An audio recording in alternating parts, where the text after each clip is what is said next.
So this is the week of what they call 4th of July and Independence Day, but for some countries and cultures that it's not relevant because people watch us online from all around the world.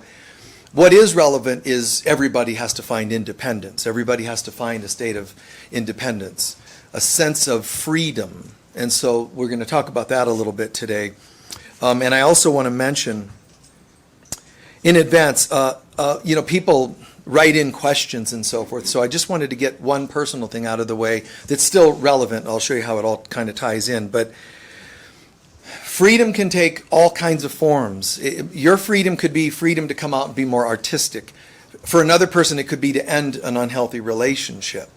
But the freedom is synonymous with healing.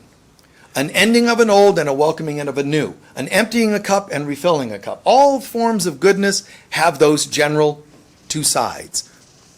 One thing I have shared recently is I was trimming back touring, and I love touring. It would be like you saying, I'm going to end a relationship that's wonderful. That takes another level, a different level of strange form of courage, let's say. Because to end something that you like is really strange. Why would you end it? Typically, I wouldn't advise ending something that's wonderful. However, I noticed I'm going to cancel touring. I'm still going to go to Dallas. That's the only place I'll still go. But once or twice a year because it's closer by and it's easy, the wonderful people and so on. But if their center there went the direction other centers have gone, a lot of spiritual centers are going backwards.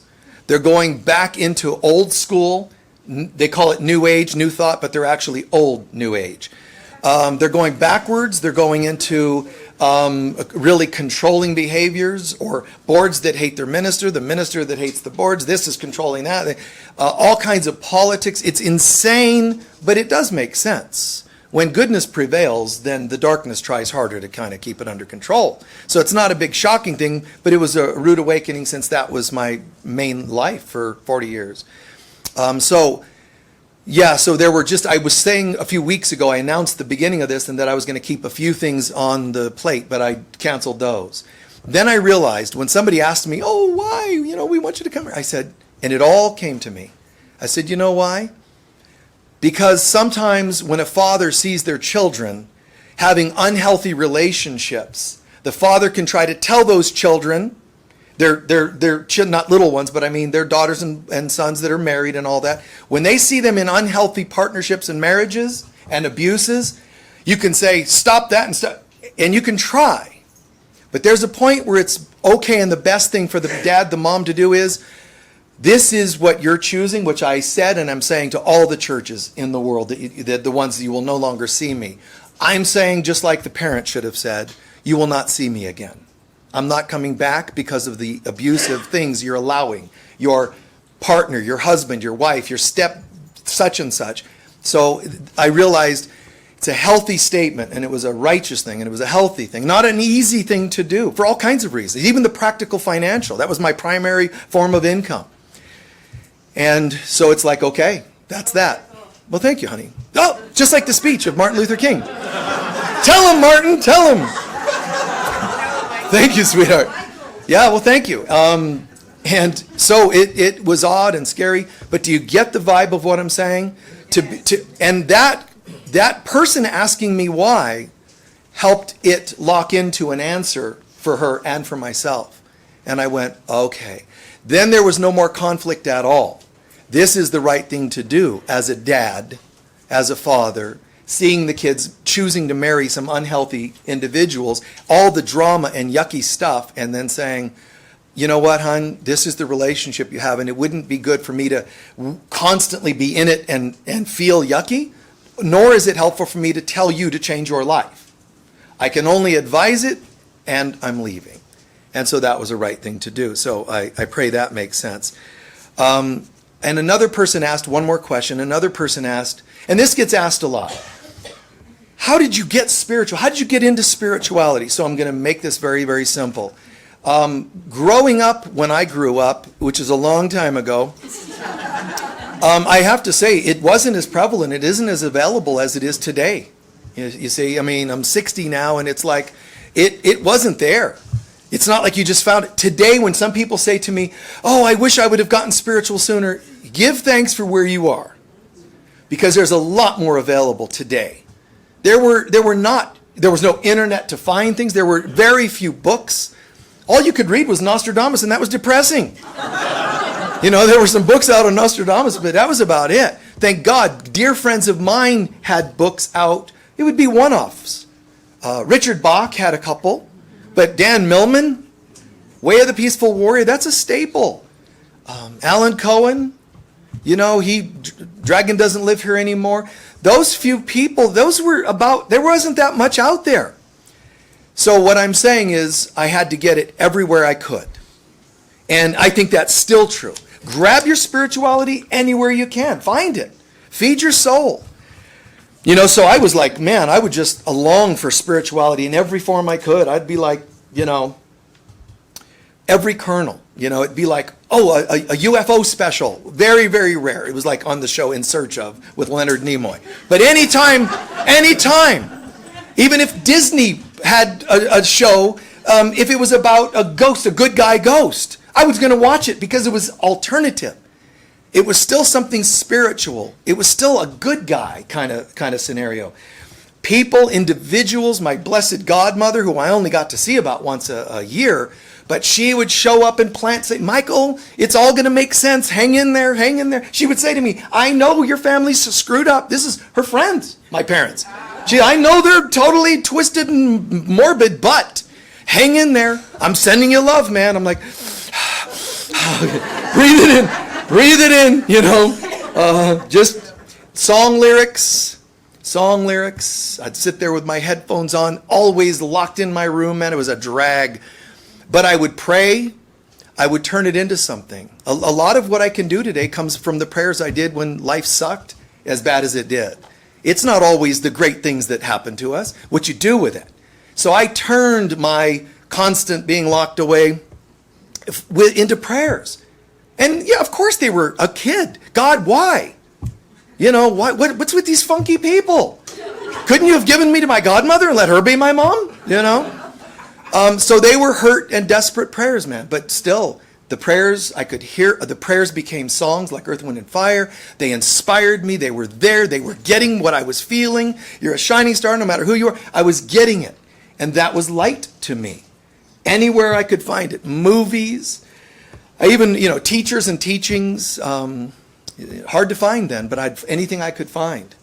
And, even movies. I became, around the age of 18, 20, somewhere in there, I was assistant teacher at a elementary school.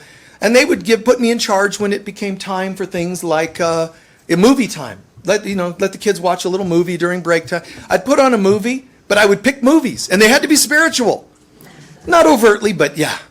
And it would just, the kids would be all into, the way they would sit and watch, movie. Then it would always disrupt them because every so often, they call me Mr. Mike. I would pause the movie, back it up, play it again, pause it, back it up. And they'd be like, Mr. Mike, what are you doing? Because I would be there with a clipboard making notes from movies. Did you guys hear that? Jeez Louise, that's amazing. Back it up. They're like, oh, why do you have to be in the room with us when we watch movies? Yeah, that was a major drag in a good way.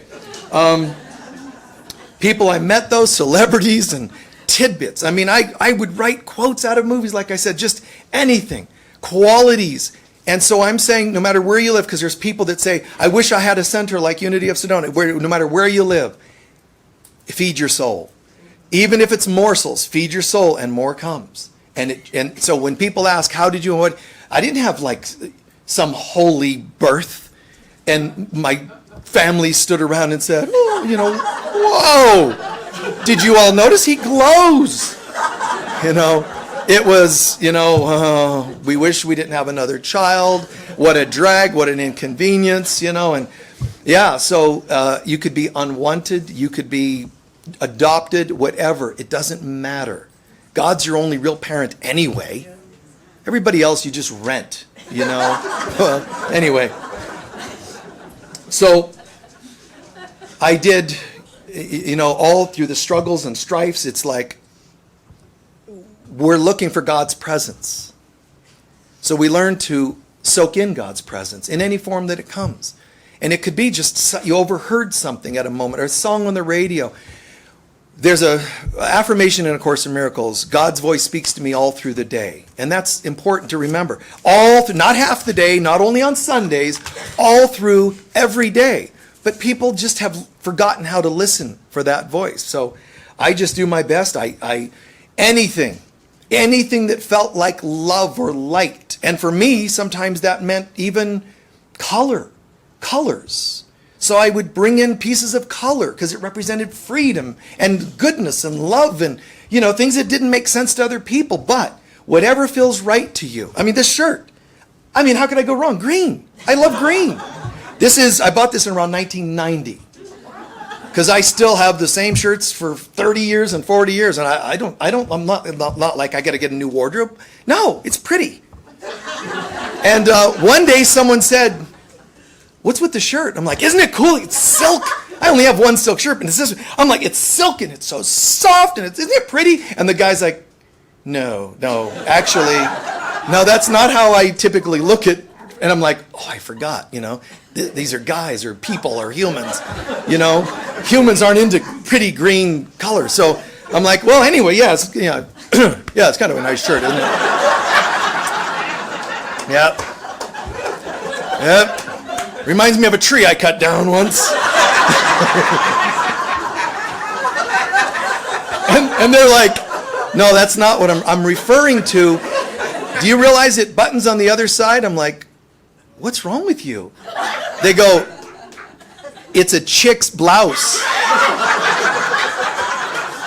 I did not know that girls' tops button from the other side. I just saw it in a store and I was like, "I gotta have that."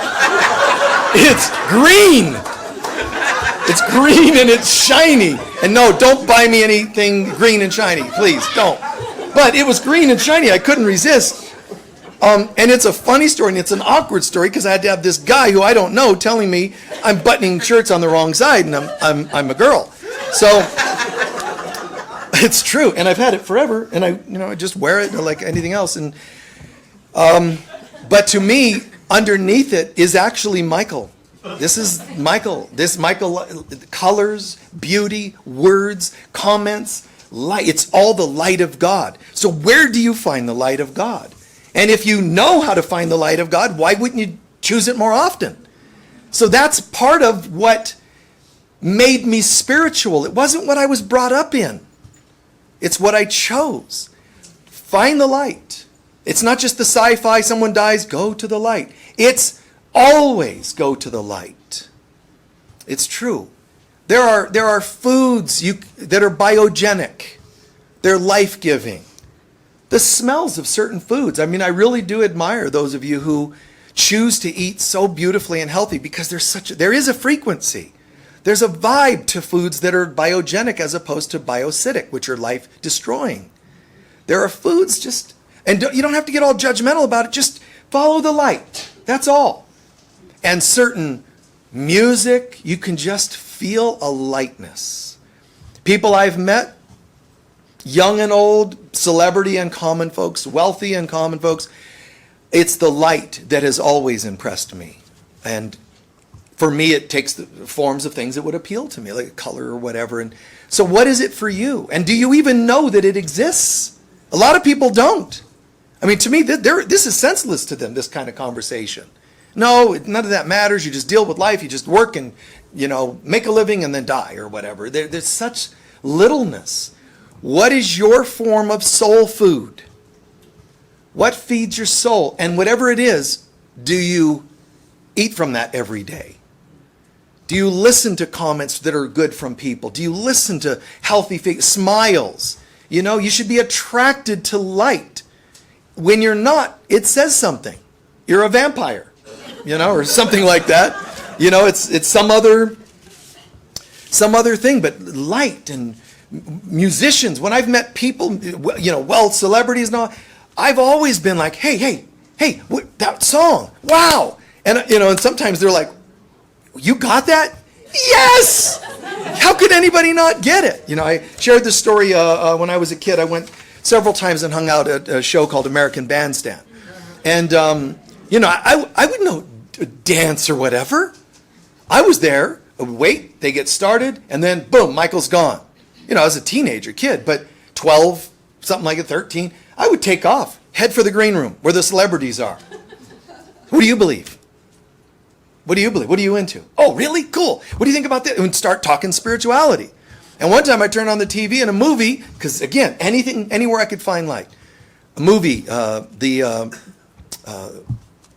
Lady of Fatima. It's a black and white about visitations of Mother Mary to these children. And I just turned on, I'm in the green room turning on, Dick Clark's TV so I could watch Lady of Fatima. And in the room, you have there's Smokey Robinson, and then there's the OJs, or the Spinners, actually. It was the Spinners, and Smokey and Donna, Summer, and you have these different people, different times. And they're all sitting with me, and we're all engaged. I forget that more people are coming, because I'm totally into this. More and more people are, and finally, Dick Clark comes walking down the hall. He's looking for the people who are supposed to be out playing. He's like, what are you guys doing? They're like, hold on. And we're watching this old black and white Lady of Fatima, and then there's a part of me, I'm going, uh-oh. I'm a human kid going, I think I just got in trouble or got them in trouble. But he comes in and he's watching for a bit of time too. Because what are they going to film without him? Yeah, American Bandstand without Dick Clark. That doesn't work. So he got engaged too, and they just all had to wait, until the right scene's over. And it's like, whoa. And you could feel people, they're going, what if this is true? Because that's not necessary. Lady of Fatima, what if they're not Catholic and Mother Mary oriented? You can still feel something. Your heart, your soul has been fed something new, added to the menu, and you're going, wow, something's happening. And it's a vibration. And I loved that vibration. Anytime I saw it, anytime I heard about it, when someone told me about a miracle that happened in their life, it's all relevant to this concept, a state of independence. Free at last, free at last. Thank God Almighty, free at last. From, I'm not the abuse that was done to me as a child, any of us. I'm not the divorcee. I'm not the barren womb, childless woman. None of these things matter. Because true independence, as was proven by many, Solzhenitsyn or Mandela, and imprisoned, but they're like, you can't imprison my mind. And they don't mean their intellectual thinking mind. They mean their soul. You can't shackle the soul. It's impossible. But do most people identify with that part of them that cannot be imprisoned?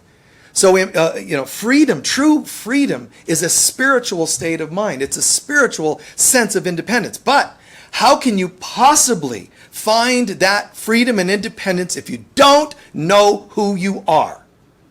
Because as soon as you know who you are, I am free. Wow. That's why so many people passing over start to feel a shift. They start to see lights and things. Everybody else in the room is, oh, don't leave. They're like, I'm gone, dude. I'm out of here. This is like, wow, look at that, sparklies. Like me in the green shirt. They're like, oh, look, shiny stuff. So people that are starting to pass over start to often feel something light. They're not as caught up in the stuff as people on the earth or in the room. And that light is happening. The reason they're feeling so okay, now not all cases, but many okay about that passing is because their soul is being fed. They see something that makes them feel better. So they're easily moving towards that. And I'm saying that all of us can do that. But what they're seeing is called light. Now they're seeing a phenomenon of light. So there's a light show, and it's like, whoa, it's easy in a sense. Easier because they're shifting dimensional frequencies for their eyes. When you're stuck on this earth, it will seem harder because I don't get to see the tunnel and the white light and deceased loved ones saying, hey, come on, everything's okay. Instead, you have living relatives. They're not as nice. So you have the stuff of this world, and it feels heavy because the third dimension is a dense, heavy dimensionality. If we can get a feeling of light, even in a place this dense, it's not only miraculous, but you're changing this dimension to become more light-like. And that work is harder than any other. Even angels cannot do what you and I do. Even angels. They can send us prayers, they can send us light to help. But when you're in the trenches, it's a completely different thing. Completely. Because you're here changing your consciousness. It's one thing to be an angel in the light, wishing light upon those who don't get it. To be in it and get it and anchor light in the trenches, it's a completely different level of light work. But you can't do it if you don't know who you are. And when loved ones are passing over, people are passing over, and they see light, what I'm saying is that light is our true identity. So people that are passing over are starting to identify, oh, light, that's right, that's what I am. So they're feeling more at ease. And I'm saying you and I have to do that even while here in the density. Choosing to identify, who am I? Is it easy? No. As I shared, as a kid, I'm stuck in my room again. It doesn't feel good at all. But when we remember that morsel, how it tasted to our soul, when we get that and feel the nourishment and see how it carries us another day and helps us see, I feel good despite certain situations. It almost makes you feel crazy because everybody else will tell you, given your circumstance, you should be miserable. Oh, you must be in denial if you don't identify with being in poverty as a child or abused as a child. It's not at all in denial, but it'll look that way to people who are crazy, people that are choosing to drink the punch of this world and buy into the insanity. God, it's a whole other level of courage and conviction. When this country, in this particular case, the United States, when this country was founded, this was not easy stuff. We can easily go, Thanksgiving Day or Independence Day, or these things were not happy holidays. Independence was related to fighting for, stepping up. And when they did, forefathers of the United States, when they did, they were actually wanted people, meaning they're convicts in a sense. You're saying, hey, guys, what do you think? Yeah, it's the right thing to do. Independence, okay.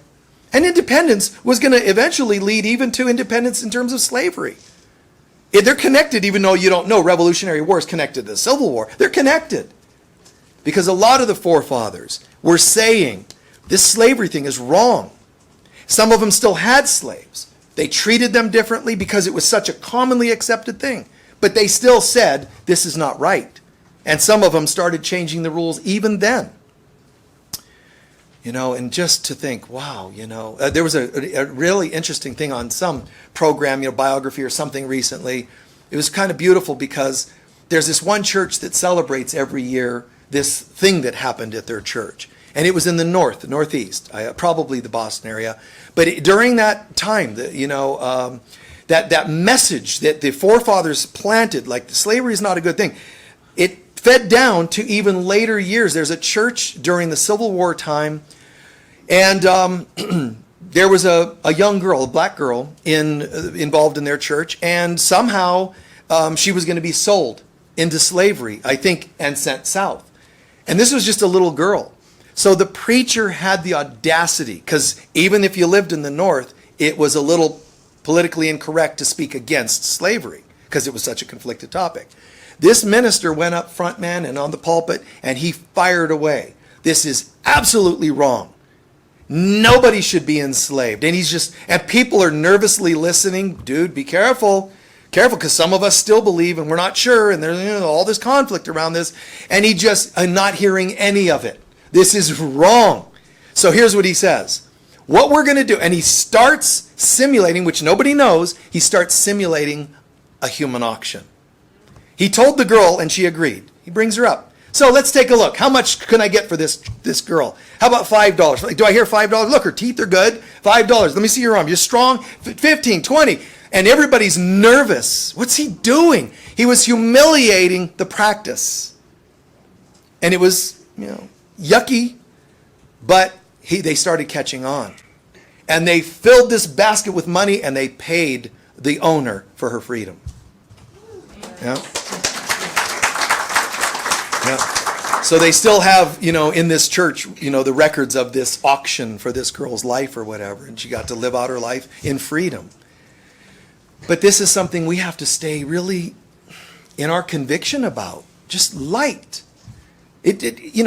Really, could you really argue that one? Human slavery or human trafficking or whatever else it is. Where do you draw the line? Just draw the line somewhere and be able to say, hey, you don't have to hate anybody, but just to be able to say, this doesn't resonate with light. And I like light. So I'm not only going to say, no, that doesn't resonate with light, but I'm also, because you don't want to be only no to things, but also added. And here's what light looks like. Because if you can bring light, people are irresistibly attracted to it. Don't just tell them about darkness in your fight against darkness, because then you look like a complainer. Where's your option? So the forefathers of this country, they were wanted individuals. If caught, there's not a question. They're going to be killed. Okay? And yet they did it anyway. And Martin Luther King pushed through the threats against his life. Abraham Lincoln, man, you would just think everybody should love that guy. Wow, look what he did. He lived in constant conflict. His own Congress, his own Senate, his own board, his staff, cabinet, were constantly on his case. You're pushing it too far. You're doing this and that. The dude was plugged in. Could use him today. He was plugged in to do what's right. And yet, he was assassinated. No matter how much good you are and good you do, someone's not going to like it. And as a human being, it's hard to deal with or live with people not liking you. If they don't like you because you're kind of a jerk, I'm not going to argue with that one. But when you're doing what you know to be right and they don't like you, why doubt yourself? When you know what you're speaking for has to do with light and bringing light, why doubt yourself? And so the forefathers, they just said, you know what? Even if tomorrow there's a rope around our necks, this is the right thing to do. And I'm saying, so in building a country, it took courage. Right? It took courage. And to build a household and a family, it takes courage. It's kind of a bummer to be the one in the house that says, guys, we're going to live certain boundaries and certain standards. One parent might be, anything goes. Let's spoil the kids in terms of unhealthy behaviors. But the one that says, hey, you know what? Boundaries. That one's not going to be liked as much. But you know what they will be? Loved. Because love is often more invisible. Liking is more shallow. So they might like that parent because they get more from that parent. It's called divide and conquer in a negative form. The kids, they look, they're like, let's go for that one today. They can sense blood, man. They know who's weak. Boundary setting is actually an advanced spiritual concept. So when we know who we are, people then also start to sense they know what we're about. Okay? When you know who you are, people will start to be able to sense what you're about. And then they will know what they can and cannot get from you because you're so clear. And it's such a cool thing. You're just your core. You're plugged in. I just think of it as this rod of light, the staff of God, they call it, this rod of light running through your center, sometimes associated with your spinal cord, your kundalini, and so on. But it's a rod of light that runs through the body. And that staff, that light, and it supports me when I walk like a staff, a walking cane. This is an inner support. I know who I am. I know what I'm about. And somebody wants to pull you over there and it's not an option. It's one thing to live in unhealthiness, then to start to fight unhealthiness. You're still not home yet. And then it's not an option. And that's when you're closer to home than you'll ever be on this planet. Getting caught up in this stuff, people do that. That's just the human condition. They're all messed up. Then you start shifting like addiction. I think I'm going to go into sobriety. You're still fighting addiction. You're not home free. You're fighting addiction. You're not clean and sober yet. You're working at it. And when you're trying to not lie, when you're trying to not steal or cheat or whatever it is, there's a, I'm working at it. And then there's a point where all of a sudden it's not an option. And the world is all inevitably going to go in that direction. We're not going to vote at all if you can't give us a decent candidate. Instead of, I got to go against your candidate because I don't like you, so I don't like them. And all the staged agendas people have. Just saying, no, I'm not going to vote. And they're going to take notice when they find out 90% of the people that voted last year didn't vote this year, next term, or whatever it is. They're gonna take note. Because there's money to be made by people voting and advertising that goes into getting people to vote. If people said no to voting, it would be amazing. I know that some of you wouldn't believe that's possible. Learning to say no to things that don't resonate with light, the light of God. I'm not seeing, it'd be great if somebody would be interviewed on TV. We're interviewing people at the polls. Are you going to vote this year, sir? No, not really. And why is that? Because I haven't seen an aura that I quite resonate with. It's, the auras. Like, look at that one. Ew. That one's got kind of a muddied aura. That one has no aura at all. And that one's really dark aura. When people's eyes are open, they'll start to see more clearly and they won't feed into the lies of this world. So there are lots of different ways that people think they're independent. You think you're independent because you live in a certain country. It's not so. Even just using the internet. One of the frustrating things is I would love to just put up all kinds of things like, do not tell me about this. And they throw ads that they want you to read. You're going to live under their guidelines. We want you to listen to certain ads. It doesn't matter. You say no. Every time I open YouTube, I go and say, close all these ads of things they want me to watch.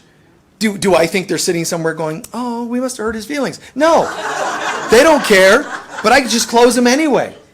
Close. And they'll say, ask me why. And I'll check every box because I don't like this. I don't want this. I'm not interested. They're not paying it. They don't care. They still fill up my page every day with more boxes of stuff they want me to watch. Some of the ones that I already said, no, don't show me this again. And they'll still do it. You're not as independent as you might think. And a lot of conspiracy, people, they'll tell you that, oh man, you're nowhere near as free as you think you are. And your job is not to make the world look free. Your job is to own your own sense of freedom. And that's the challenge. I am as God created me, and I have no interest in anything else.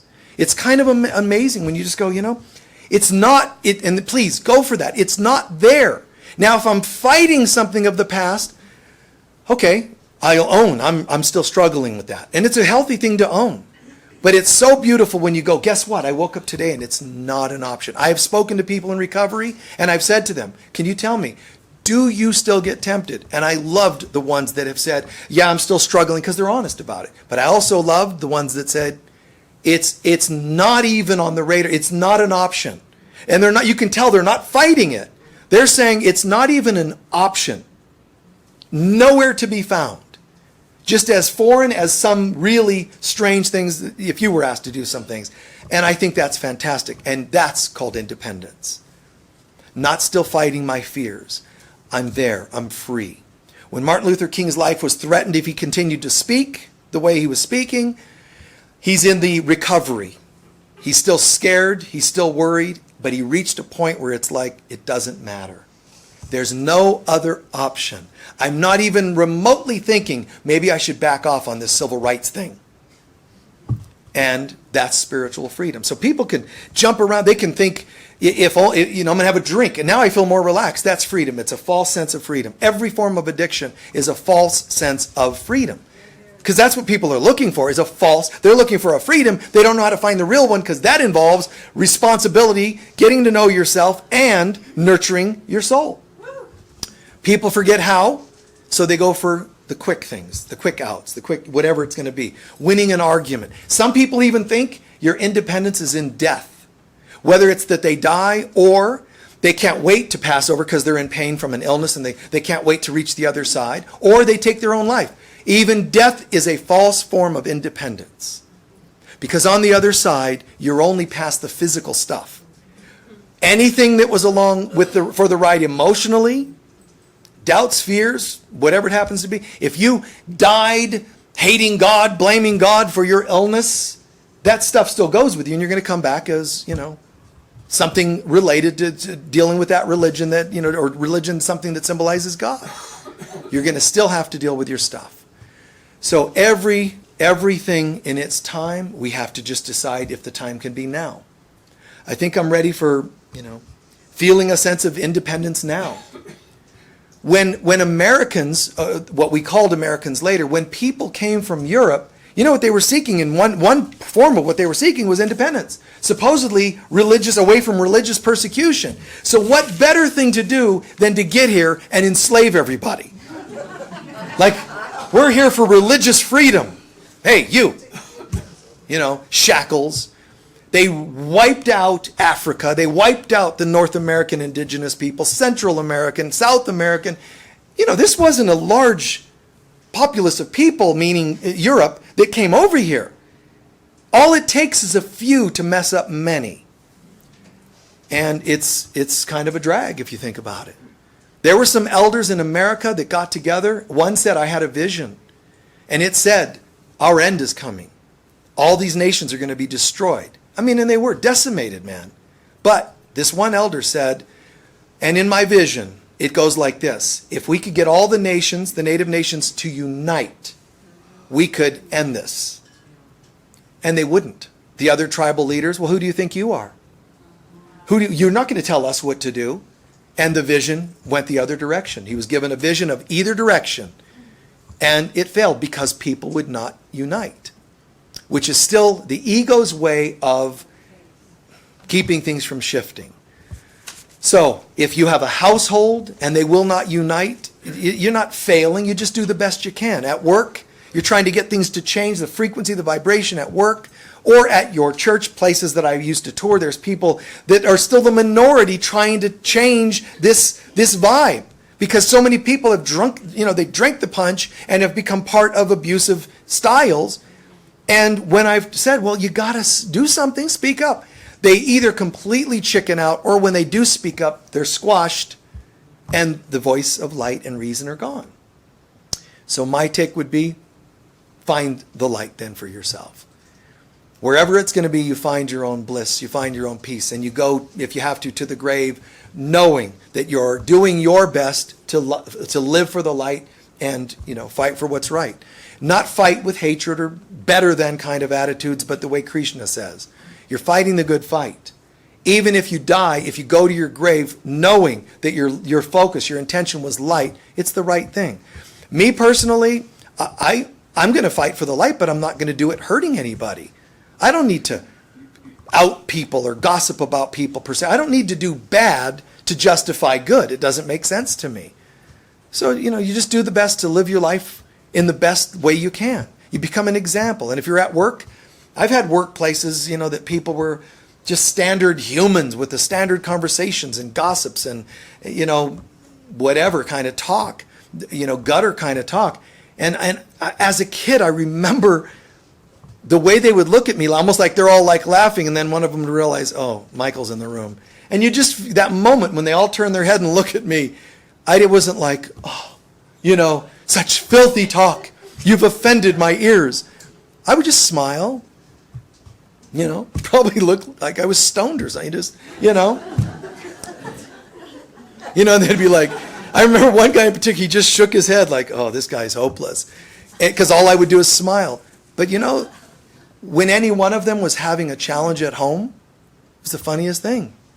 Hey, Michael, yeah. So anyway, nice weather, huh? Listen, my wife is, and they would zero in. And as a human being, it's kind of a drag to be gossiped about, or to be, stabbed at, jabbed at when people you're being good and people kind of think you're a goody good, and it's kind of a drag. The human part, it's heavy, but it was always made up for when it flipped and somebody really reached when they needed it.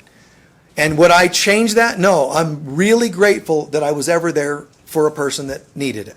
Did it destroy me that people didn't get it? And they're like, oh, that's that kid who keeps reading spiritual books. He keeps bringing spiritual stuff to work, All I know is I was just used to it. I just made it like get used to it. Get used to being the presence of light. I never did it to be better than anyone. But I got used to not hiding it too. So your independence comes from who you are, and we need not be ashamed of who we are. There's no reason to. Because who we are is the presence of God. But am I living up to that presence? And that's my job. How can I be the presence of love today? This is to be alive. What is being and living look like? Combine the two words, believe. Believe in who you are. Be and live who you are. If I don't believe I'm a holy child of God, how can I be it and how can I live it? So people are fighting themselves more often than they realize. It's always government and politician here and next door neighbors playing their music too loud. It's always everyone else. But when I really truly believe in who I am, there's an immunity that washes over. There's people that say, even with disease, even viruses will, like I've always described it as Velcro. Viruses will treat your cells like a Velcro. They'll find a weak spot and stick. If you've got no weak cells, weak cell walls, which are called unhealed wounds, the virus can't stick. It doesn't mean, guess what? I'm going to create a world where there's no such thing as a virus. Try. Go ahead. It probably won't happen in your lifetime or in any lifetime because you're trying to fix the world on the outside. But when you're a healthy-minded person, the cell walls of every cell in your body are vibrating with light. And when a virus tries to stick to it, it can't find the Velcro to stick to. It's all. And the ego thrives in doing that on a psychological level. It's somebody's gossip and it comes washing through. You hear it in one ear, somebody's gossiping, but somebody doesn't like you or whatever. It comes in and it should just find, like Teflon. It should even pick up speed when it hits. Gone. That's how it should be. But when it doesn't, is it because, well, their words were extra bad. They said them extra loud, but their things were extra wrong. You're creating a spot on the cell walls and in the mind and in the beliefs, in the heart and soul, a spot for the stuff to stick to. It comes in and it actually sticks like Velcro. And it's like, okay, clear. If I know who I am, it polishes up that spot and there's no place for it to stick. That's that beautiful armor. Armor of the Lord, spoken of in the Bible, is not made of steel. It's not made of any metal. Precious metal, dense metal, it's not made of anything like that. The armor of the Lord is simply this, immunity. And immunity comes from no place greater than love. When I am loving you, despite your words, when I love myself, how? Because I know who you really are and I know who I really am. The real you would not be doing this. The real me would not absorb it or be interested in it. The holy part of me is like, I can't hear you. What? Oh, I hate you. I'm sorry, I can't hear you. What? It doesn't translate. It just doesn't even understand what they're saying. And therefore, nothing sticks because I know who I am as well. Thank God I am as God created me. Isn't that wonderful? Yes, perfect, holy. And you're gonna have doubts and you're gonna have, stuff. I had this dream recently, and in the dream, it's interesting, and then I'll share this and we'll start coming to a close. This dream, very briefly, was, and a very short synopsis of it, is something to do with some rains started coming and a bunch of snakes started coming out of the ground, and almost every inch of ground was covered, of every kind. So the question is, now what am I going to do? But there were 2 children that I needed to take care of, and there's all these snakes. But I need to get somewhere. I have a destination. I need to get somewhere because of necessity in the dream. So I pick these kids up, and I'm running, caution not to step on the snakes. So I'm caring about the snakes, protecting the children, and getting somewhere. Okay? And as I'm running, going, oh, wow, there's even a cobra, all kinds of snakes. And then there's even one snake that's just about to eat an animal. As I'm running, I still took a fraction of a second to kick that snake. No, don't be eating any other animals. As I'm still running, taking care of everything simultaneously. Mastery, light work. And kind of interesting. And days later, I'm in my backyard, and I've got dozens of nests of birds. I mean, they're just everywhere. It's just amazing.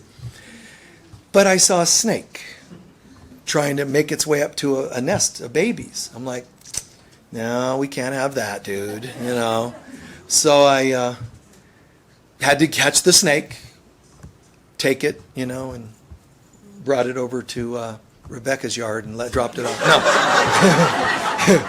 I took it elsewhere and let it go. Fine.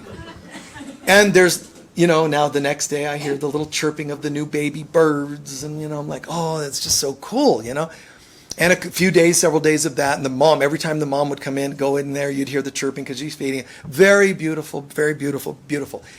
And another day later, the mom's screeching and screaming and is running or flying around. I'm going, I know something's up. So I go out and a much bigger snake is up there. And I'm like, oh man. So I get that snake, put it in a bag and took it and released it somewhere else. But no more chirping. Yeah. And so there's a part of me as a human being that looks at this, the independence. I would like to be independent of snakes that eat baby birds. You see, I would like to be. And a part of me thought, was it wrong then to not kill the snakes? Because I could have been protecting birds, baby birds from, and then immediately self-correction. That isn't what brings independence. That would not have brought me the peace that I'm looking for in the moment. I understand my human nature to say, wow, let me protect those birds. The human nature also, and I go, wait, so let's just check this out. You're going to kill something to protect something. How far can you go in justifying that?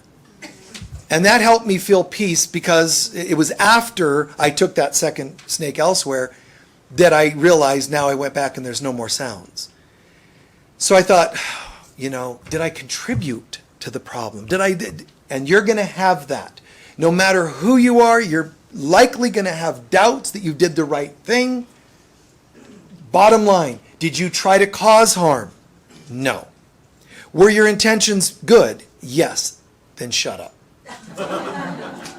And you have to tell yourself that sometimes. Then enough is enough. And put yourself in check. Put the ego in check. I did the best I could. And also, I'm glad that I didn't succumb and say, I'll kill the snakes to protect the birds. Now, is there a time that you do draw the line? Yes. You have to decide. Because if it was a python and it was after a child in my backyard, I might have to take a different action. Who's to justify that? Don't go for any one rule for everybody. It's what's right for you. What do you feel okay with? And in this case, I looked at it, meditated, this, that, and without a whole lot of time invested in it, I'm okay that it happened the way it did. Because the innocent baby birds represent a part of all of us, the snakes represent a part of all of us, and the dream was done prior, already telling me, no matter what, you're who you are, and you're going to do your best to try to help all of it. You're going to try to tell the snake, no, don't try to eat the other animals, which I did, kicking that one as I was running by, taking care of these two. And you see, are you doing your light work?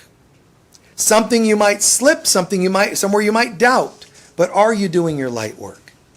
When you know who you are, fight for your spiritual independence against your ego. A lot of people don't know the word jihad we hear from the Middle East and interpret to be wars against white people, wars against Christians. The jihad was always a psychological war against yourself. It meant a war against your ego. Jihad is the same thing 12 steppers are working on. It's the same thing mystics worked on. It's just been given a complete lie interpretation definition. It's a battle against yourself. And you must win it. Jihad is practiced in Buddhism. It's practiced everywhere because it's a battle against your own ego self. Did you fight the good fight today? How do you fight a good fight? Can you say no without hatred? And do you also know how to say yes?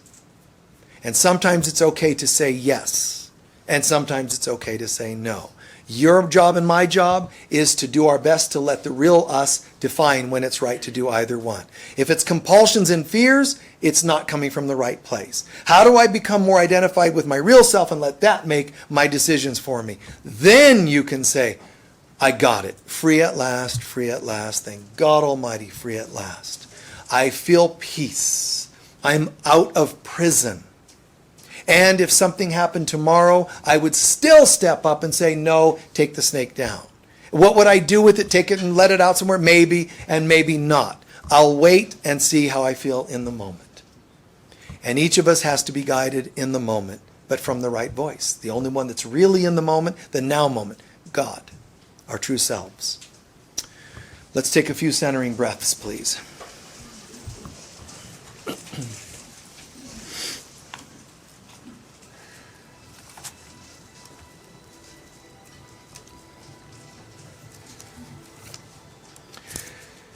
Just setting aside all stuff of the world, all stuff, even of what we've heard today.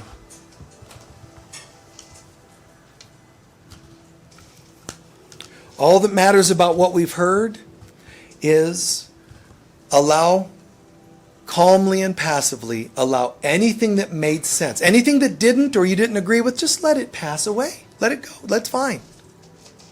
Anything that did make sense, absorb it.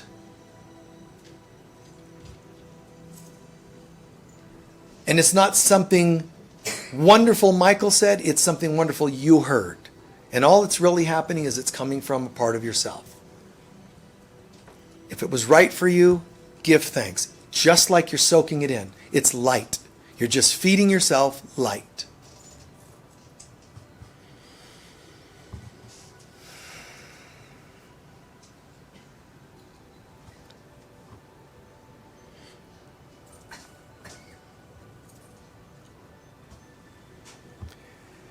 And with the theme on independence and freedom,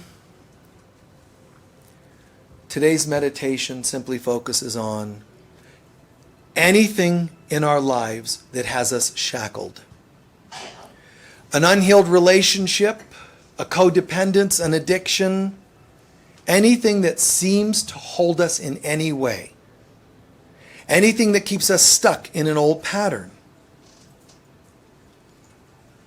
I haven't had a raise in 10 years. I can't seem to break that pattern. I've been dealing with a health thing for years and I can't get the right help. Those are all forms of shackles.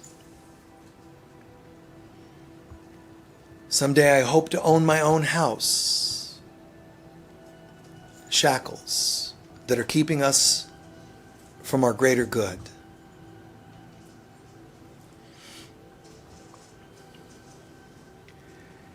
Allow your imagination to create a summary statement about this for you. If you are being held back, if you are being inhibited, if you are frozen, if you are shamed away from good, just a summary sentence. What's the common denominator? I don't say who. What is the common denominator? It could be nothing good happens for me. It could be I'm not worth it. Nothing good lasts forever. Think of one common sentence.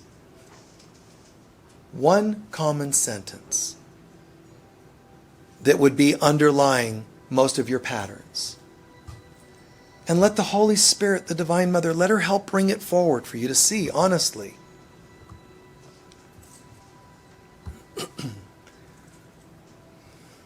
I don't deserve.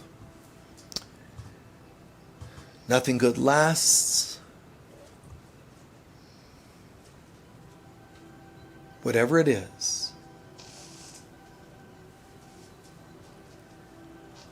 And wherever you've heard that sentence, wherever you had that program entered and re-entered, however, whoever brought that into your consciousness, you allowed yourself to believe it.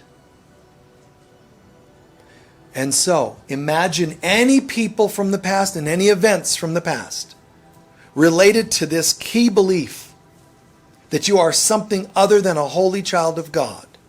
All of those people are here with us right now. All of those events are here with us. All of our reactions are here with us. And we're saying from the core of our soul, I see all of you. I remember all of this. And even the people and things I don't remember, if they're related to this pattern, this untrue pattern, I'm calling all of you here now to say to you, my experience with you has affected my life.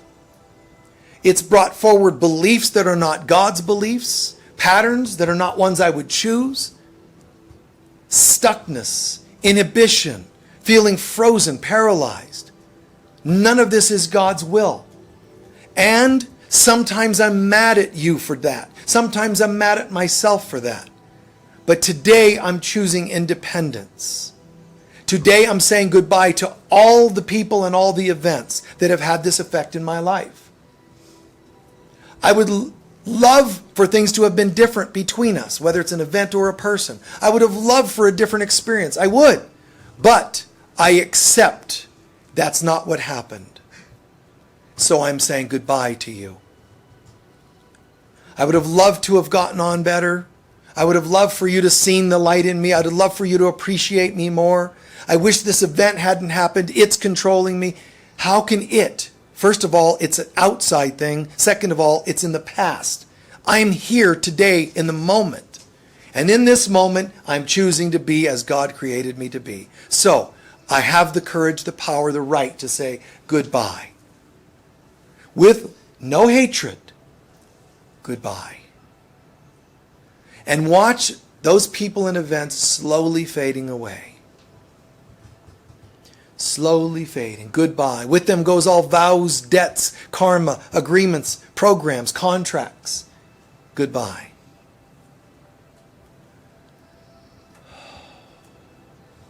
And they fade into nothingness.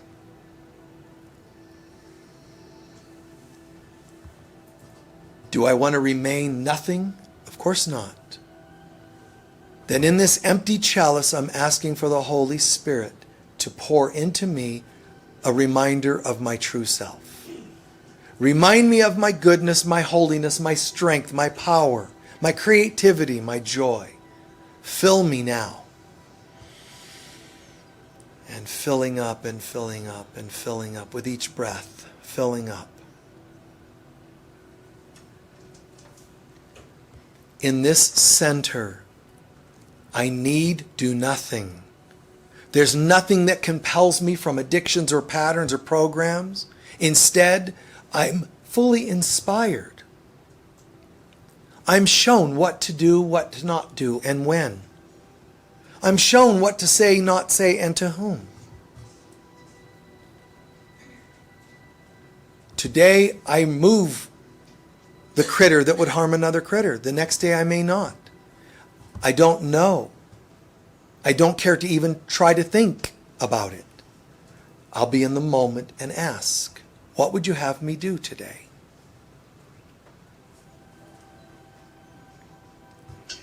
And then a peace starts coming over us. If I could really live perfectly in the moment, inspired, then I would know so clearly every move, every thought. Less reactions, less judgments.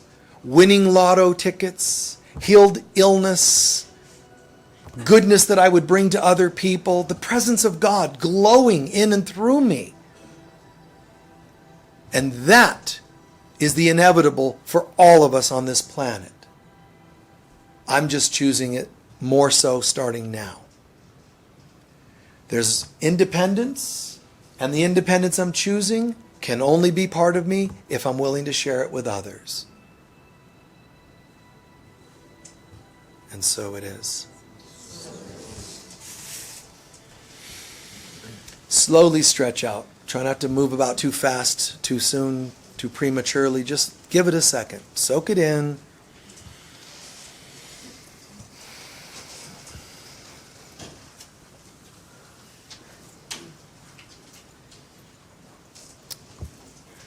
Even if you had hesitation to let any of those things go or pass away, just see it for what it is. The hesitation isn't because you're doing something wrong, letting go of something hurtful. All it is I'm partly attached to it still.